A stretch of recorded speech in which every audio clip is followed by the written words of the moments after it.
Olá, sejam bem-vindos a essa primeira aula da nossa série de 3 aulas sobre facetas e lentes de contato. Eu sou a doutora Thalita, para quem ainda não me conhece, né? Eu sou dentista e sou professora também, professora de dentística e prótese. E hoje, nessa primeira aula, o tema central dessa aula é a diferença entre facetas e lentes de contato e quando indicar uma e outra para evitar insucessos e erros, né? E eu gostaria de dizer também para vocês que é uma honra muito grande para mim ter vocês aqui comigo, né? Eu sei que vocês com certeza já são dentistas muito acima da média por estarem aqui se dedicando, estudando, e eu fico muito honrada que vocês tenham escolhido a mim para fazer parte da formação de vocês, né? Muito obrigada pela confiança de vocês e parabéns por estarem se esforçando, buscando conhecimento, que com certeza é o caminho mais certo para o sucesso na profissão de vocês. Que bom que vocês já estão nesse caminho, né? Bom, o que eu posso falar para vocês inicialmente sobre... Vamos esquecer por enquanto, vamos fazer uma breve introdução sobre estética em dentes anteriores, antes da gente dividir facetas e lentes de contato, né? Vamos falar sobre facetas. Eu poderia dizer para vocês que a gente poderia dividir os dentistas entre os dentistas que fazem facetas e qualquer transformação estética em porcelana no sorriso dos pacientes e os dentistas que não fazem, ou por não saberem ou por insegurança. Aí vocês podem dizer, nossa, mas por que dividir os dentistas em duas classes assim? Claro que quando eu falo isso, eu estou falando em dentistas reabilitadores, né? Dentistas que fazem ou clínica geral ou reabilitação, prótese dentística. Pelo seguinte motivo, aquele dentista que não faz, não está seguro, não oferece para os pacientes e não faz com excelência esses procedimentos de estética, ele não só não faz a parte estética do tratamento, como ele não faz a outra parte em regra, né? Como assim? Vou explicar. Por exemplo, um paciente que chega no seu consultório, ele tem uma onlay para fazer, uma coroa em um molar, um implante em um molar, ele tem uma endo para fazer, ele tem uma lesão de cárie interproximal, que teria que fazer uma restauração classe 2, tem tudo isso. E ele tem duas facetas que ele precisaria fazer nos dois centrais. Quando você passa para ele o planejamento de tudo, se você passa o planejamento de tudo, mas naqueles dois centrais onde deveriam ser feitas as duas facetas, mas você não tem muita segurança e você fala assim, isso aqui não é muito urgente, não é muita prioridade, a chance desse paciente aceitar esse tratamento sem as facetas é muito menor do que a chance do paciente aceitar o tratamento com as facetas. Mas por quê? Para quem ainda não está vendo sentido no que eu estou falando, por causa do seguinte, o paciente ele só aceita fazer um tratamento quando ele vê um benefício real, quando ele enxerga um benefício real. Um dente lá atrás que não está doendo, que não está incomodando, que não está dando nenhum problema para o paciente, que vai custar muito caro e que vai gastar muito tempo dele, que vai ser incômodo de fazer, a chance dele se motivar para fazer aquele tratamento é muito pequena. Agora, se no seu pacote de tratamentos você ainda oferece uma coisa que vai transformar a vida dele, que vai deixar o sorriso dele, que era feio, mais bonito, e que ele ainda vai poder sair com a autoestima transformada, a chance dele aceitar isso é muito maior. Então é por isso que o dentista que sabe oferecer isso para o paciente tem muito mais chance de prestar um serviço ainda melhor, de transformar ainda melhor a saúde e a estética do paciente, do que aquele dentista que deixa passar a parte estética porque ele tem medo de pegar o trabalho, porque ele tem medo de pegar aquela faceta de porcelana e não saber fazer direito e ficar pior, e o paciente reclamar. Então ele só oferece aquilo que ele tem certeza de fazer, só oferece a onlay, só oferece a endo, aí o paciente não vê valor naquilo e ele acaba não fazendo nada. Então é por isso que... E por que eu estou dizendo que isso é tão importante também? Não é porque eu quero que você venda faceta para o seu paciente onde ele não precisa, não é porque eu quero que você faça sobretratamentos, né, como a gente tem visto por aí. Eu sou completamente contra esse tipo de tratamento. Quem já me conhece, quem é meu paciente, sabe disso. Eu estou gravando essa aula só para dentistas e estou dizendo que eu tenho vários pacientes dentistas, né?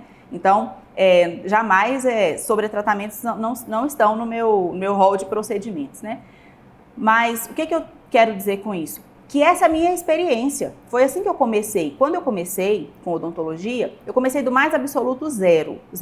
Porque durante a minha faculdade, eu não tinha inclusive livro, porque os meus livros eram todos Xerox, porque eu não tinha livro, às vezes não tinha dinheiro nem para Xerox, os meus materiais não eram completos, os meus materiais eram ainda, eu comprava usado e não tinha condições de comprar todos. Então, eu estou contando essa história para dizer que ninguém montou uma clínica para mim. Então, eu comecei do mais absoluto zero. E hoje, eu consegui chegar onde eu estou hoje porque eu consegui convencer muitos pacientes a fazer tratamento, muitos. E eu acho que eu consegui convencer tantos pacientes porque todos os pacientes que eu propunha um plano de tratamento, eu propunha alguma coisa que ele percebesse que valesse a pena. E o que é que o paciente percebe que vale a pena? Sempre é a estética. O paciente, raríssimos são os pacientes que percebem assim, não, eu preciso mesmo tratar essa cárie, porque pode acontecer uma coisa pior, pode um dia dar dor de dente. Na verdade, o paciente só percebe o valor daquilo o dia que doer e doer muito. Se ainda for uma dorzinha que passa com remédio, ele ainda não percebe. Então, vocês entendem a importância da estética, não só para a autoestima do paciente, mas também para ele perceber e se motivar a fazer um tratamento inteiro, que é bom para ele no final das contas. E é lógico que é bom para nós dentistas também, porque essa é a nossa profissão, tá bom? Então é por isso que eu estou dizendo, eu estou motivando você também a aprender isso que eu vou ensinar nessas 3 aulas, que são as facetas de porcelana. Mas professora, faceta não é o único procedimento estético que é feito em dentes anteriores. Realmente não é. Em dentes anteriores nós podemos fazer restaurações de resina, podemos fazer facetas de resina, coroas de porcelana. Só que o ponto de partida para tudo é a faceta de porcelana. Isso eu não vou poder te explicar agora, eu vou te explicar lá na última aula, porque eu preciso de outros elementos, inclusive anatômicos, de preparo e tudo que eu vou poder explicar lá na última aula, tá bom? Então, vamos em frente. Aqui, eu vou provar para vocês um caso de uma paciente do meu consultório recente, do ano passado ou retrasado, que, veja a foto dela aí, a foto da arcada superior, onde ela tem várias restaurações deficientes, infiltração, restaurações de amálgama muito extensas, que hoje a gente sabe que restaurações muito extensas de amálgama MOD, elas predispõem, principalmente em pacientes apertadores, predispõem a fratura do dente e uma fratura longitudinal que leva à perda do dente, a necessidade de um implante ou de uma prótese, né? Enfim. Então, tem várias necessidades aqui nessa paciente. E aqui a gente vê a arcada inferior, onde ela já tem um implante, mas precisa da prótese, e tem menos necessidades, mas tem necessidades também. E veja na região anterior. Aí eu pergunto para vocês, quantos de vocês não deixariam passar essa paciente ou faria talvez apenas uma classe 4 de resina, que possivelmente não teria a mesma estética de uma faceta de porcelana, ou se teria, se quem tem habilidade com resina, né, também pode, é uma possibilidade de tratamento também, eu não estou dizendo que não é, mas o que eu estou tentando mostrar para vocês é o seguinte, olha aqui agora a foto da paciente em repouso, neste caso dessa paciente, se eu tivesse passado apenas os procedimentos posteriores dos dentes de trás para ela, muito provavelmente eu não teria feito o tratamento completo dela. Eu não teria feito nada. E aí eu passei o plano de tratamento completo, inclusive com as facetas, e aí ela fez o tratamento inteiro. Aqui tem as fotos do isolamento absoluto, de eu fazendo o tratamento, e tem aqui o antes e o depois da paciente já com as facetas e com o tratamento concluído também. E o antes e depois em repouso, para vocês verem aqui o tanto que realmente melhorou, né? E algum de vocês pode estar pensando assim, ah, professora, mas se eu falar isso com o meu paciente, ele vai querer fazer só as 2 facetas e não vai fazer mais nada, não vai fazer mais nenhuma restauração, tenho certeza. Meus pacientes são assim, eles só querem fazer o que aparece. Eu vou contar um segredo para vocês, os meus também. E aí, o que você vai fazer? Você vai escrever no seu prontuário, avisei ao paciente que assim que possível, ele deve fazer também os elementos 15, 14, 23, os que você colocar. E aí você vai fazer o que o paciente pediu porque o paciente quer, o que está incomodando mais naquele momento são as duas facetas, sim, você vai fazer. Eu garanto para você que o próximo dinheirinho que o paciente juntar, ele volta para fazer aquele outro dente que você recomendou. Porque ele já começou a ver a odontologia com outros olhos. Ele já começou a valorizar o tratamento odontológico e você como profissional. Então é um ponto de partida. Não é você como profissional que vai decidir, falar, não, se você não fizer cárie, não resolver cárie ou infiltração ou o que você tem de saúde, eu não vou fazer estética em você. Essa é a minha forma de pensar. Cada profissional tem, eu estou só aconselhando vocês que estão aqui para aprender, eu estou dizendo um pouco do que eu sei, tá bom? Então vamos entrar agora que eu já passei um pouco da parte filosófica, né, para vocês, que eu sinceramente acho que é até mais importante do que a parte clínica mesmo. Vamos começar com a parte clínica.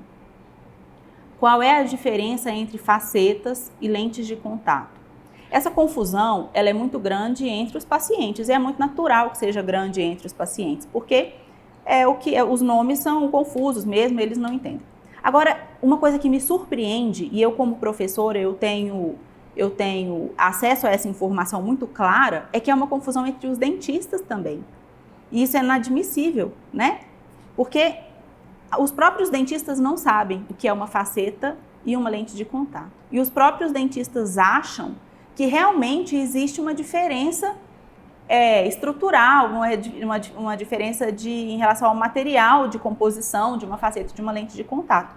Então, a primeira coisa que eu tenho para falar para vocês é que faceta e lente de contato é a mesma coisa. Vocês que já estão mais avançados, quem estiver me assistindo, que já estiver mais avançado na profissão, que já souber disso, eu vou abrir um parênteses para explicar para os mais novos, né? E vocês me desculpem falar coisa que vocês já sabem, mas mais para frente vai ter com certeza conteúdo que vai agregar para vocês também, tá bom? Mas o que eu quero dizer agora, vamos acabar com essa história de faceta é diferente de lente de contato. Lente de contato é faceta do mesmo jeito.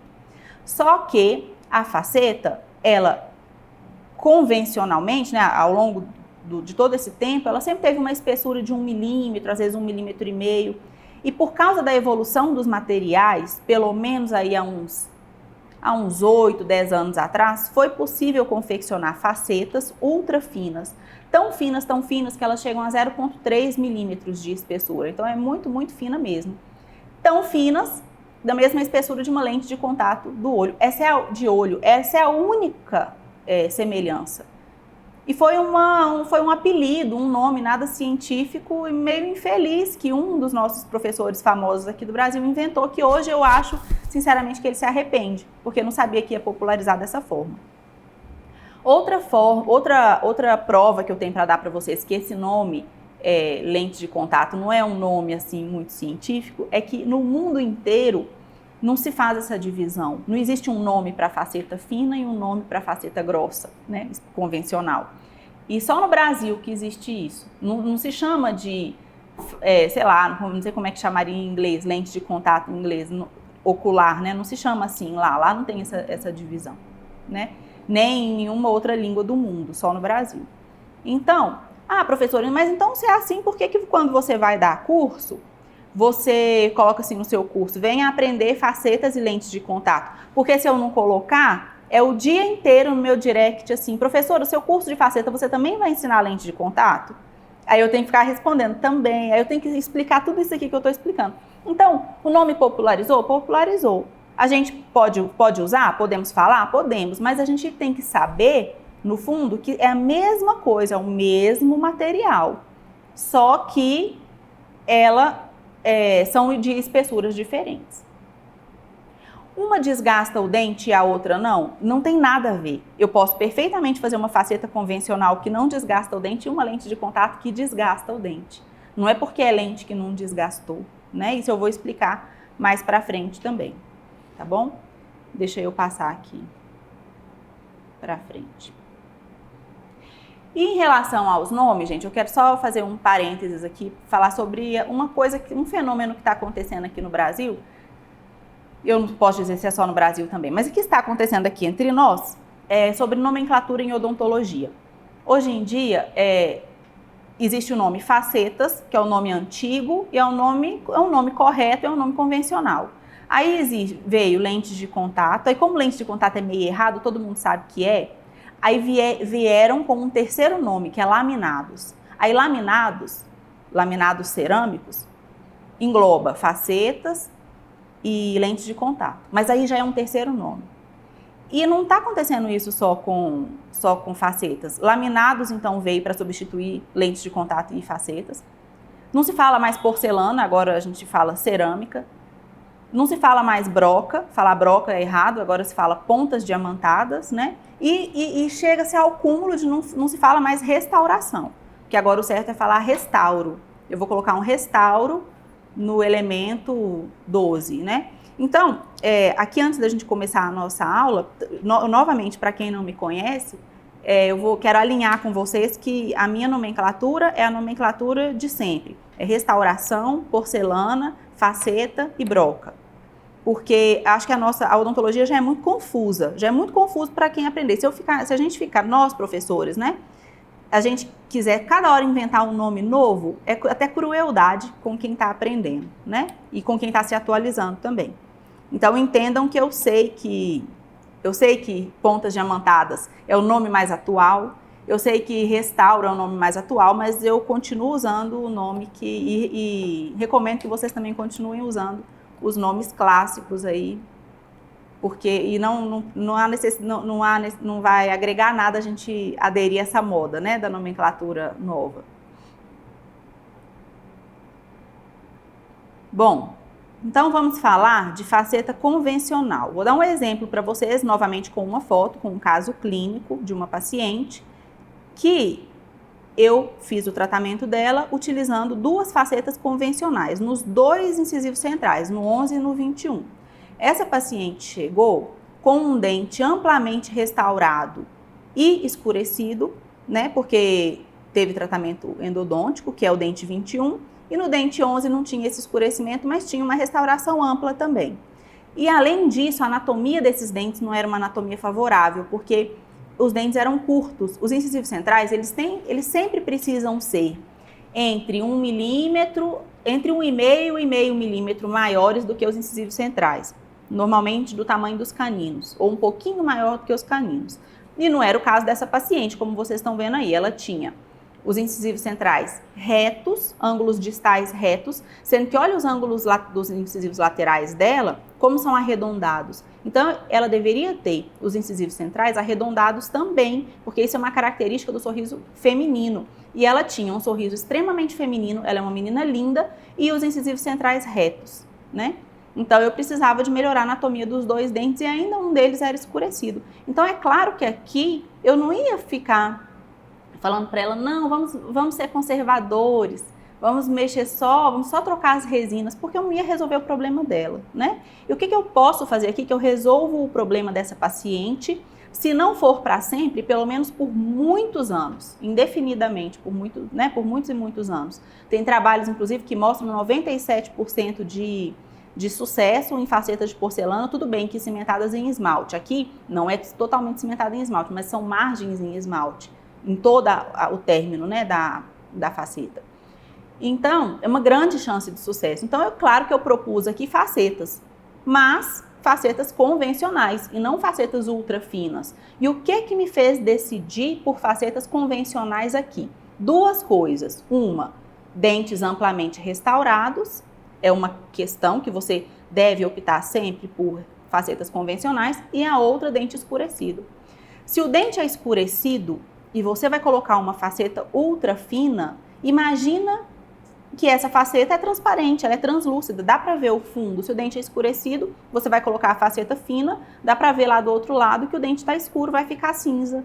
Então não resolveu o problema da paciente. Ah, professora, mas aí eu não desgastei o dente. Mas a paciente não está querendo saber se você desgastou ou não o dente. A paciente quer o dente branco e o sorriso bonito e uma coisa que dure e que não vai doer.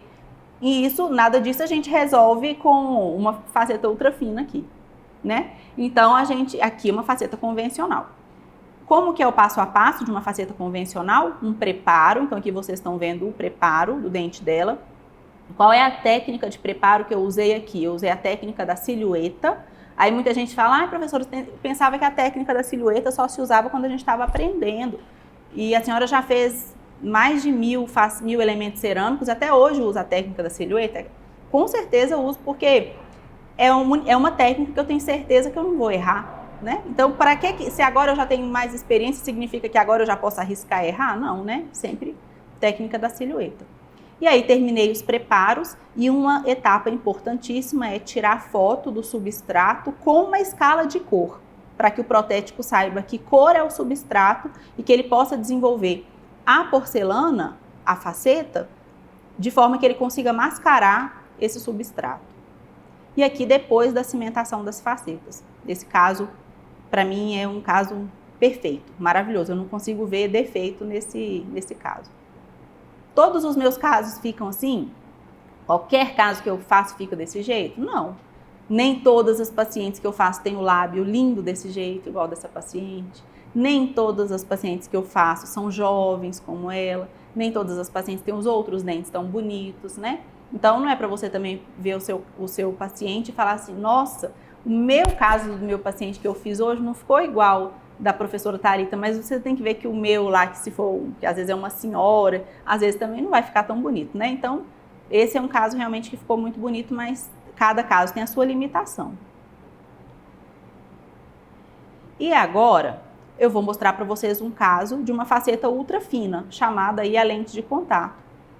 Que eu já, como eu falei para vocês, não é errado usar esse nome, quem quiser continuar usando, continuar veiculando como propaganda para a sua clínica, pode, eu não vou julgar, se eu ver no Instagram de vocês aí, eu não vou julgar ninguém, você pode até ver propaganda minha também falando que é lente de contato, se tiver no Google, tiver dependendo lá não sei, não sou eu que faço essa parte de marketing, mas a gente pode colocar, mas, como vocês já sabem, não é o nome científico, né? Mas aqui é um caso de faceta ultrafina. Por que eu escolhi faceta ultrafina neste caso? Porque neste caso o dente não tem restauração, não tem alteração de cor. O dente tem apenas uma alteração de forma muito discreta. Então eu fiz a moldagem desse paciente, fiz preparo? Fiz apenas no término, apenas ali próximo da gengiva, para que não gerasse um sobrecontorno. Então, eu fiz ali na gengiva o preparo muito, muito discreto e fiz as porcelanas e cimentei. Em relação ao desgaste, o que eu quero dizer para vocês? Imagina um dente que é lingualizado e você vai colocar uma faceta. Se ele for muito lingualizado e você vai colocar uma faceta, essa faceta provavelmente vai ser convencional, ela vai ter muito mais do que 0,3 milímetros. E você não fez desgaste, porque o dente já era lingualizado. Agora imagina o contrário, um dente que é vestibularizado, você vai ter que desgastar esse dente para poder alinhar ele com os dentes vizinhos. E aí você vai fazer uma lente de contato muito fina, vai fazer uma faceta ultra fina, mas você desgastou para poder colocar no nível dos dentes adjacentes, né? Dos dentes do lado. Então percebe que neste momento a gente acaba com aquela questão de faceta não desgasta, lente de contato não desgasta o dente, faceta desgasta o dente, né? E vamos ver, por exemplo, a foto desse enceramento aqui que você tá vendo, que tem essa cera azul aqui. Olha no dente 21, como tem aqui bastante gesso aparecendo e só um pouquinho de cera aqui na incisal. Lógico que nessa parte aqui que o gesso tá aparecendo, eu vou ter que desgastar. Ou então vai fazer um sobrecontorno, e eu não quero, então eu vou ter que desgastar. Agora aqui no dente 22 eu não vou ter que desgastar, porque olha o tanto de cera que tem, olha a espessura de cera. E veja aqui na foto oclusal o tanto que o 22 é projetado para lingual.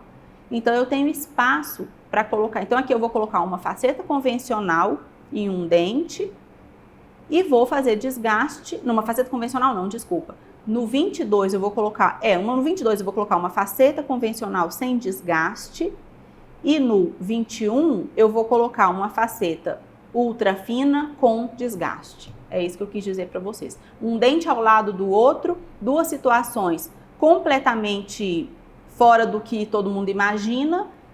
Tudo isso por causa do quê? Por causa de posicionamento dentário, no sentido vestíbulo lingual.